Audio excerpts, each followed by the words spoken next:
of up to 25 years. Chairman, all of us here.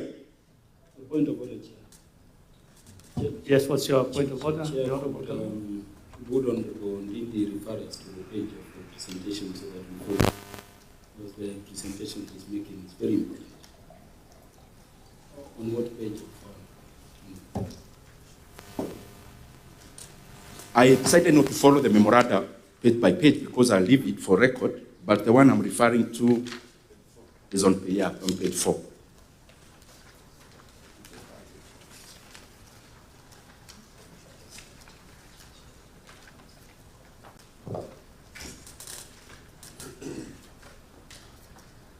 Can I continue, Chair? Mheshimiwa Kaluma, did you have, what was your? Yeah, Chair, it is confirmed it's on condition precedent. Okay. Go ahead, Mheshimiwa NDINDI. So, Chairman, I was saying this. Some of the licenses that other players in the market are getting for 15 years, the buyer cornered us in Kenya to put on a length of 25 years. Members, my brothers and sisters, we are here committing our country for the next 25 years. And I want all of us to add 25 years to the age that we already have. And we commit that we can continue answering these questions. That we committed Kenya to a loss of 100 billion. That we are willing to answer that question until, if you are 40, you are 65. And what is the basis of even this condition precedent? It is just absurd, Chair. And this must stop. And some of these conversations that were done, that we take this discussion and this transaction so light that we were doing phone calls. Phone calls where Kenya is losing 100 billion shillings that make this letter to the, when the transaction happened, Chair, it was hurried because they thought this is the only person who can bail us out because we are nearing election, we need money. So that issue then, point of. Yes, Mheshimiwa Ruto, what is your point of order? I wish Mheshimiwa, when he said doing phone calls, is something of material, probably you would substantiate that. I look forward. Thank you. Mheshimiwa NDINDI. Thank you very much, Chair. I think just for at the right time. No, I think at the right time, but for now, I think it's best to just withdraw that phone call so that we just make progress on the matter that we're here for. I can't withdraw, Chair, even if I'm to end my discussion here. Because my presentation today, history will prove me right. I know, and I'll table at the right time.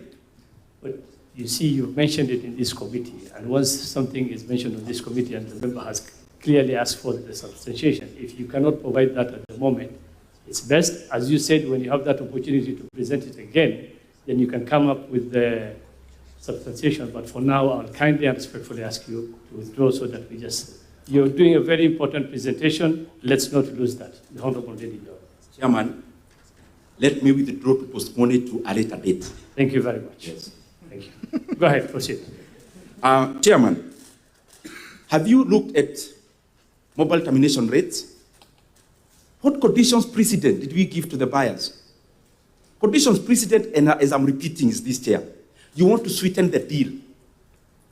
In the markets, we say sweetening the deal. So that, okay, I'm selling this cow, but I'm also selling with the calf. You try to sweeten. So, the condition precedent we gave is actually bigger than what we are selling. So we lose money on one hand through CA, one on licenses, 5 of them, over 100 billion shillings. Secondly, on this other side, Chair, we are here now pushing Kenyans into a corner through mobile termination rates. I know you'll do that homework. I'm almost finishing, Chair. Chairman, I'd want this committee to investigate further because the buyer we are having is not beyond reproach. If we are dealing with a buyer who is beyond reproach, the market would quiet and no one would have an issue. But then we are here dealing with a buyer who has already proven to the Kenyan people that they cannot be trusted, and especially with integrity. When Safaricom share was being listed, I was working for a stockbroker when I was in university.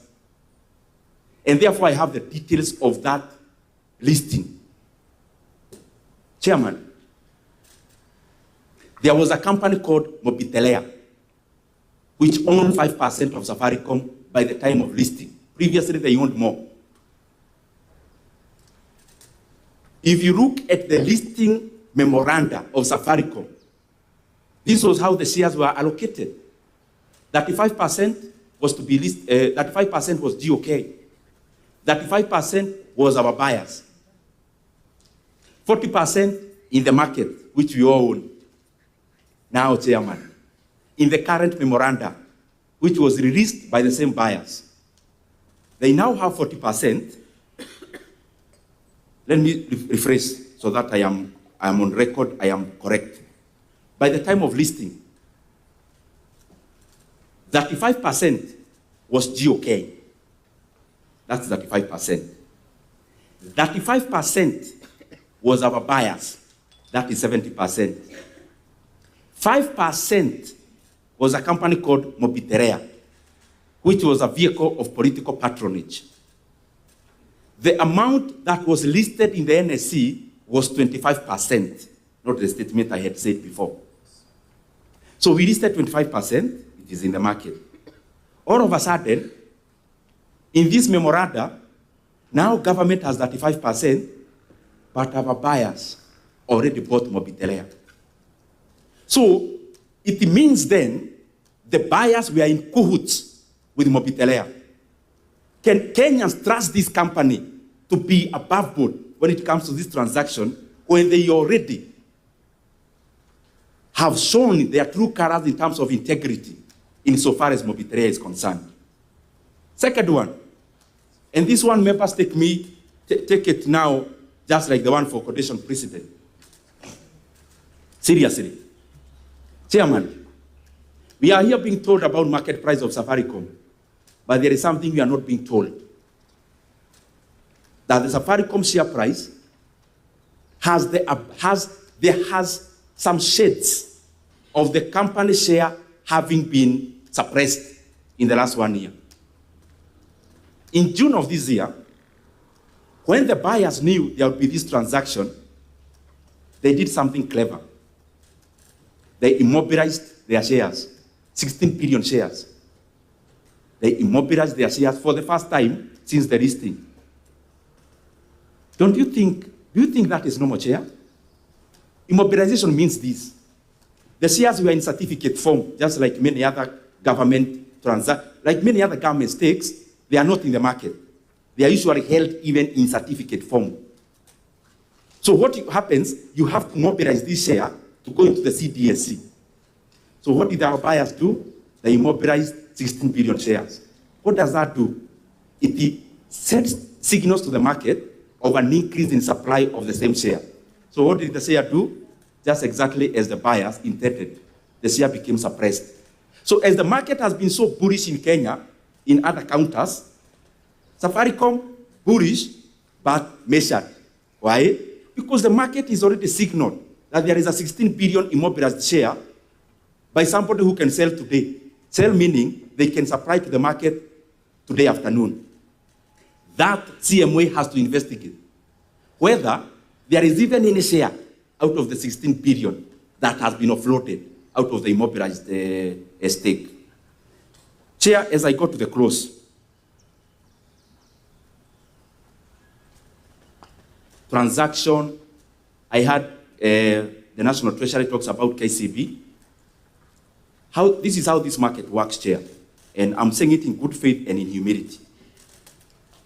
If you want to know, there is no other hand. One, and especially in the transaction cost, because it is abnormal. Transaction costs in the NSC, they are based on some parameters. And the more, the cheaper. If you buy 2 shares today worth the 2,000 shillings, in percentage, you may end up paying a higher commission, but it's already capped at 2%. So you can't pay more than 2%. But what the brokers do, the more the weight of the transaction, the cheaper the commission. Now, when I heard that Kenya is paying a commission of an average of 1.5%, then I knew this is a red flag. You just need to do one thing as a committee. Tell KCB to do in writing whether they have something called a stockbroker's agent. That will cure that maneno. They do in writing to commit themselves. Because being a listed company, they'll still report in their financial year whether there is any cost that was incurred in this commission. Stockbrokers agents, how would they do? You go to a stockbroker and say, this is my deal. And then you are put into the system as an agent. Then you are given between 35 to 50% of the commissions your client generates. So you just need to ask KCB in writing whether in this transaction there is a stockbroker's agent. Because if there is one, second question is, why do you actually need an agent? A company that is already being controlled by GOK. KCB, the chairman, is appointed by government, and the board composition is appointed by government based on the 19% stake. So why would you need an agent for you to connect Kengen to Kenya Power, for example? Why? So, chairman, whatever savings we make, it should go to the Kenyan people. But the way to cure that, let them commit. And then Parliament will check later whether in this transaction there was associated cost of an agent, because that is how things can happen. Lastly, the way forward, I have always said it, and I know 100%, Kenya may end up getting over 350 billion Kenya shillings if we fall part of them. And the many suggestions that I have heard from many people who have appeared before you, Chair. One, this issue of listing Safaricom came up even when I was in the corridors of power. So it's not something new to me. And therefore, whatever I'm saying is just to remind even the people who are there today that there are better proposals than now. Why are we falling back to inferior proposals? The proposal which I would give, which even them they know, break Safaricom into 3. And you're not doing anything much. Breaking in paper, you're not breaking it like with Nyundo. Break Safaricom into a telco. Number 2, into a fintech. And number 3, into a tower company. The sum total of the 3 will be much more valuable than the whole. That's one. The second option, that is one option. The second option. If we need money so fast and you don't have time to break down, it is very simple. It will take us very little time to list Safaricom PLC in the London Stock Exchange. The London Stock Exchange now, they are actually, because the global market have tilted towards America. So the LSE is now dry in terms of listing. If you show a signal you want to list, they can even say their finance minister here in Kenya tomorrow to list in the LSE. Once we list in the LSE, we expose Safaricom into the global markets. So people who don't know Safaricom, they only know M-Pesa, they'll get to know there is this profound company, because M-Pesa is actually more known globally than Safaricom. What does that do? It creates interest. Chairman, after that, within the same option. After listing the LSE, open bids, international bids, for only 2 months, Kenya will be surprised